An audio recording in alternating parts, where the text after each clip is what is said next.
السلام علیکم ورحمۃ اللہ وبرکاتہ۔ الحمدللہ رب العالمین، واشہد ان لا الہ الا اللہ وحدہ لا شریک لہ، واشہد ان محمدا عبدہ ورسولہ، بلغ الرسالہ وادى الامانہ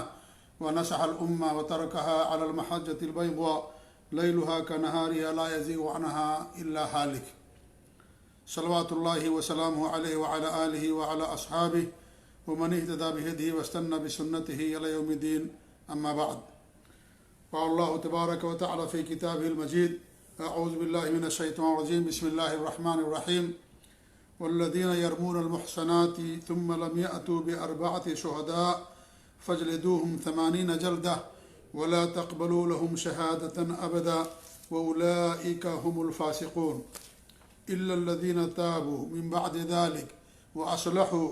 فإن اللہ غفور رحیم۔ یہ سورۃ النور کی آیت نمبر 4 اور 5 ہے جو میں نے آپ لوگوں کے سامنے تلاوت کی ہے۔ پہلی آیت کریمہ میں اللہ رب العالمین نے جو کسی مومن عورت کو، پاک دامن عورت پر زنا کا الزام لگائے، یا اسی طریقے سے کسی مومن مرد پر کوئی زنا کا الزام لگائے، الزام لگانے والا چاہے مرد ہو یا عورت ہو، ان کے لیے کیا سزا ہے، یہ اللہ رب العالمین نے اس آیت کے اندر بیان کیا ہے۔ اللہ تعالیٰ کے ارشاد ہے، والذین یرمون المحصنات، جو پاک دامن عورتوں پر الزام لگاتے ہیں، ثم لم یأتوا بأربعة شہداء، پھر وہ چار مرد گواہ نہ لا سکیں، فاجلدوہم 80 جلدہ، انہیں 80 کوڑے مارو۔ یہ پہلا حکم اللہ رب العالمین نے نازل فرمایا ایسے لوگوں کے لیے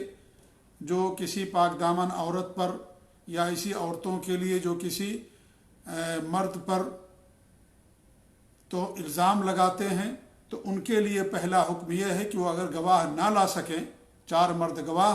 تو ان کو 80 کوڑے لگائے جائیں۔ ولا تقبلوا لهم شہادة ابدا، اور کبھی بھی ان کی گواہی قبول نہ کرو۔ یہ دوسرا حکم ہے ان کے لیے، وَأُولَٰئِكَ هُمُ الْفَاسِقُونَ، اور تیسری بات اللہ نے فرمائی کہ یہ فاسق ہیں، ایسے لوگ فاسق ہیں اللہ کے نزدیک بھی اور لوگوں کے نزدیک بھی، لہذا ایسے لوگوں کی گواہی قابل قبول نہیں ہوگی۔ اس آیت کریمہ میں قذف کا مسئلہ ہے جو اللہ رب العالمین نے بیان کیا ہے، اور قذف کا مطلب یہ ہوتا ہے کہ کسی عورت پر، پاک دامن بالغ آزاد پاک دامن عورت پر زنا کا الزام لگانا، یا کسی مرد پر زنا کا الزام لگانا، کسی مرد پاک دامن مرد پر زنا کا الزام لگانا، اسے قذف کہا جاتا ہے۔ اور قذف شریعت اسلامیہ کے اندر بڑا سنگین جرم ہے، بہت سخت جرم ہے۔ یہ اس کے شناعت اور اس کی بشاعت کا اندازہ آپ اس آیت کریمہ سے لگا سکتے ہیں کہ ایسے لوگوں کے اوپر 80 کوڑے لگائے جائیں گے جو ثابت نہ کر سکے۔ اس سے معلوم ہوا کہ بہت سخت جرم ہے، اور گواہی بھی ان کی قابل قبول نہیں ہوگی، اور یہ فاسق مانے جائیں گے، اور اس طریقے سے ایسے لوگوں پر اللہ رب العالمین کی لعنت بھی ہوتی ہے، اور ان کے لیے عذاب علیم بھی ہے، جیسا کہ اللہ رب العالمین نے بیان فرمایا سورہ نور ہی کے اندر آیت نمبر 23 میں، ان الذین یرمون المحصنات الغافلات المؤمنات، جو پاک دامن سیدھی سادھی مومنہ عورتوں پر کیا لگاتے ہیں؟ غافل عورت، یعنی جو سیدھی سادھی ہو اسے غافل کہا جاتا ہے، اور جسے دنیا کی خبر نہ ہو، ایسی مومنہ عورتوں پر جو الزام لگاتے ہیں، لعنوا فی الدنیا والآخرہ، دنیا اور آخرت میں ایسے لوگوں پر لعنت ہوتی ہے، چاہے وہ مرد ہو یا عورت ہوں، وَلَهُمْ عَذَابٌ عَظِيمٌ، اور ایسے لوگوں کے لیے بڑا عذاب ہے جو الزام لگاتے ہیں۔ اسی طریقے سے یہ کیا ہے؟ کبیرہ گناہوں میں سے کبیرہ گناہ ہے، ہلاک کر دینے والے گناہوں میں سے ایک ہے۔ اللہ کے رسول صلی اللہ علیہ وسلم فرماتے ہیں، ابو ہریرہ رضی اللہ عنہ کی حدیث ہے کہ اجتنبوا السبع الموبقات، 7 ہلاک کر دینے والوں گناہوں سے بچو۔ لوگوں نے پوچھا ما ہن یا رسول اللہ، وہ 7 ہلاک کر دینے والے گناہ کون کون سے ہیں؟ تو ہمارے نبی نے فرمایا کہ الشرک باللہ، اللہ تعالیٰ کے ساتھ شرک کرنا، والسحر، اور جادو، وقتل النفس التي حرم اللہ الا بالحق، اور ناحق کسی کو قتل کرنا، جس کا خون حرام ہے شریعت کے اندر اس کو ناحق قتل کرنا، وہ اکل الربا اور سود کھانا، وہ اکل مال یتیم اور یتیم کے مال کا کھانا،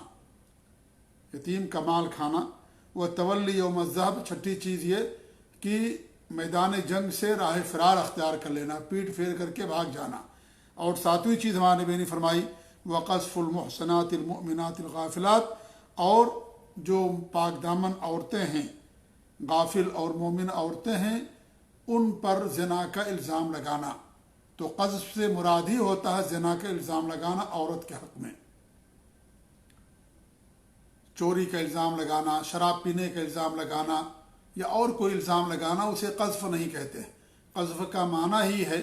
کہ کسی پاک دامن مرد اور عورت پر زنا کا الزام لگانا، اسے قذف کہا جاتا ہے۔ اور اس کی سنگینی کا اندازہ آپ اس بات سے بھی لگا سکتے ہیں کہ حقوق العباد میں سے ہے اور سب کی عزت محفوظ ہے شریعت کے اندر۔ ہمارے نبی نے فرمایا تھا حجۃ الوداع کے موقع پر کہ ان دماءکم و اعراضکم و اموالکم، تمہارے خون، تمہارے اموال، تمہاری عزتیں حرام علیکم، تم پر حرام ہیں، کا حرمت یومکم فی شہرکم ھذا و فی بلدکم ھذا، جیسے یہ دن حرمت والا ہے، مہینہ حرمت والا ہے، شہر حرمت والا ہے، کتنی ساری حرمتیں اور تعظیم اور ادب کی چیزیں جمع ہو گئی، اسی طریقے سے تمہارے مال، تمہاری عزتیں، تمہارے خون ایک دوسرے پر حرام ہیں، تم ان کی تعظیم کرو اور ایک دوسرے کا ادب اور خیال رکھو اور ایک دوسرے کے مال کی حفاظت کرو، چوری نہ کرو، ڈکیتی نہ کرو، عزتوں سے کھلواڑ نہ کرو، عزتوں کی حفاظت کرو اور خون کی حفاظت کرو، ایک دوسرے کو قتل نہ کرو۔ یہ ہمارے نبی صلی اللہ علیہ وسلم نے لوگوں کو تلقین فرمائی اور سخت تنبیہ کی۔ تو معلوم یہ ہوا کہ عزت محفوظ ہے، لہذا عزت پر ڈاکہ ڈالنا، کسی پر الزام لگانا یہ بہت سخت جرم ہے۔ ایسے لوگوں کی سزا یہ ہے کہ اگر وہ گواہ نہ لا سکے تو ان کو 80 کوڑے لگائے جائیں گے۔ عائشہ رضی اللہ عنہ فرماتی ہیں، قرآن کریم کی آیت کریمہ سے بھی ثابت ہوتا ہے، اور حضرت عائشہ رضی اللہ عنہ فرماتی ہیں کہ لما نزل عذری، جب میرا عذر نازل ہوا، یعنی اللہ رب العالمین نے جب میری برات نازل فرمائی، قام نبی صلی اللہ علیہ وسلم علی المنبر، تو اللہ کے رسول صلی اللہ علیہ وسلم منبر پر تشریف لے گئے، فذکر ذلک وتلا، تو اس آیت کریمہ کی تلاوت کی جس میں اللہ رب العالمین نے میری برات نازل فرمائی۔ فلما نزل من المنبر، جب آپ منبر سے نازل ہوئے اترے تو امر بالرجلین والمرأة فضربوا حدهم، تو آپ نے 2 مرد اور ایک عورت پر حد نافذ کرنے کا حکم دیا۔ 2 مرد کون تھے؟ ایک مصطح بن اثاثہ رضی اللہ تعالیٰ عنہ اور دوسرے حسان بن ثابت رضی اللہ تعالیٰ عنہ، اور یہ 2 مرد تھے جن پر حد نافذ کی گئی، کیونکہ یہ بھی منافقین کے بہکاوے میں آ گئے تھے۔ یہ دونوں صحابہ ہیں، بڑا مقام و مرتبہ ہے، اور ایک انسان ہونے کے ناطے سے دونوں سے غلطی ہو گئی، سو ہو گئی، اور اس طریقے سے منافقین کے جال میں پھنس گئے اور ان کا ساتھ انہوں نے دے دیا یا ان پر الزام لگا دیا۔ اور عورت جو تھی وہ حمنہ بنت جہش تھی رضی اللہ تعالی عنہا، یہ زینب بنت جہش کی بہن تھی، حمنہ بنت جہش، اور ہمارے نبی کی پھوپھی کی لڑکی تھی حمنہ بنت جہش۔ تو یہ بھی منافقین کے بہکاوے میں آ گئے اور اس طریقے سے ان پر بھی حد نافذ کی گئی۔ تو معلوم یہ ہوا کہ والذین، یہاں جو آیت ہے والذین یرمون المحصنات، کہ جو پاک دامن عورتوں پر الزام لگائیں، یرمون کا لفظ یہ جمع مذکر ہے تو اس میں صرف مرد شامل نہیں بلکہ عورتیں بھی شامل ہیں، لہذا عورت بھی اگر کسی عورت پر یا کسی مرد پر زنا کا الزام لگائے گی اور وہ گواہ نہ لا سکے تو اس کے اوپر بھی کوڑے لگائے جائیں گے، جیسے کہ حدیث سے واضح ہوا کہ حمنہ بنت جہش پر بھی ہمارے نبی صلی اللہ علیہ وسلم نے حد نافذ کی تھی۔ تو معلوم یہ ہوا کہ الزام لگانے والا کوئی بھی ہو، چاہے مرد ہو یا عورت ہو، اس پر حد نافذ کی جائے گی اگر وہ گواہ نہ لا سکے۔ یہ پہلی بات ہوگی۔ اور دوسری بات یہ ہے کہ اس کے اندر اگر مرد پر تہمت لگائی جائے زنا کی یا لواطت کی، یعنی اغلام بازی کی، تو بھی اس کے لیے یہی قانون ہے۔ اگرچہ اس مسئلے کے اندر اختلاف ہے کہ اگر کسی آدمی کے اوپر کوئی یہ اغلام بازی کا الزام لگایا جائے تو کیا اس کے اوپر حد نافذ ہوگی کہ نہیں ہوگی اگر گواہ نہ لا سکے؟ تو اس میں صحیح اور راجح مسئلہ یہی ہے کہ اس پر حد قذف نافذ ہوگا، کیونکہ فاعل اور مفعول بھی، یعنی آدمی جو اغلام بازی کرنے والا ہے اور جس کے ساتھ کر رہا ہے، دونوں کا حکم یہ ہے کہ ان دونوں کو قتل کر دیا جائے گا، اور اس پر صحابہ کا اجماع ہے۔ قتل کرنے کی صورت میں اختلاف ہے کہ قتل کیسے کریں گے، جان کیسے لیں گے۔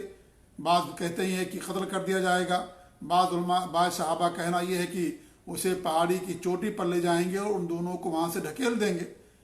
لیکن اس پر اجماع ہے کہ ان دونوں کو قتل کر دیا جائے گا۔ لہذا اگر کوئی آدمی کسی آدمی کے اوپر اغلام بازی کا الزام لگاتا ہے تو ایسی صورت میں اسے گواہ لانا ہے، اگر گواہ لے کر کے نہیں آتا ہے تو اس کے اوپر بھی حد قذف نازل ہوگی، حد قذف لگائی جائے گی۔ یہی اس مسئلے کے اندر صحیح قول ہے، جیسا کہ قذف کی تعریفی میں کہا ہے امام ابن کثیر نے، یا اس طریقے سے صالح فوزان نے، شیخ صالح فوزان فرماتے ہیں کہ والقذف هو الرمی بفاحشۃ الزنا واللواط، قذف کیا ہے؟ زنا کی تہمت لگانا یا لواطت کی تہمت لگانا، اغلام بازی کی۔ تو قذف کے اندر اغلام بازی کی تہمت بھی شامل ہے، لہٰذا اسے بھی قتل کر دیا جائے گا اگر ثابت ہو گیا، اور اگر وہ ثابت نہیں کر سکا تو ایسی صورت میں کیا ہوگا؟ اس پر حد قذف جاری ہوگی۔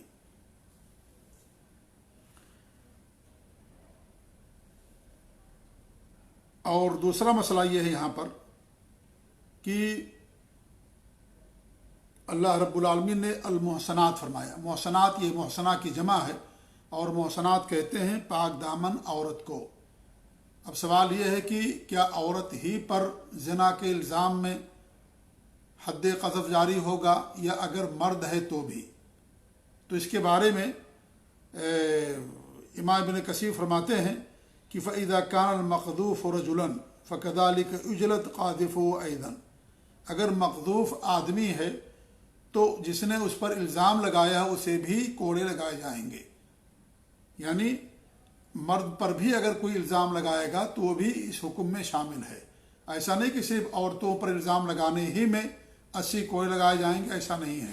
بلکہ اگر کوئی مرد پر زنا کے الزام لگاتا ہے تو اس پر بھی کوڑے لگائے جائیں گے، حد نافذ کی جائے گی۔ تو محسنات جو عورت کے یعنی محسنات، یہ محسنہ کی جمع ہے، تو اس کا معنی کیا ہوگا، اس کی کیا تعویل کی جائے گی؟ تو اس کے بارے میں ابن عثیمین رحمۃ اللہ علیہ فرماتے ہیں الذی علیہ جمہور اہل العلم، جس مسئلے پر جمہور اہل علم ہیں وہ کیا؟ ان قذف الرجل کقذف المرأہ، کہ آدمی پر الزام لگانا ویسے ہی ہے جیسے عورت پر الزام لگانا ہے۔ تو جب عورت پر الزام لگانے میں 80 کوڑے ہیں تو مرد پر بھی الزام لگانے میں 80 کوڑے ہوں گے۔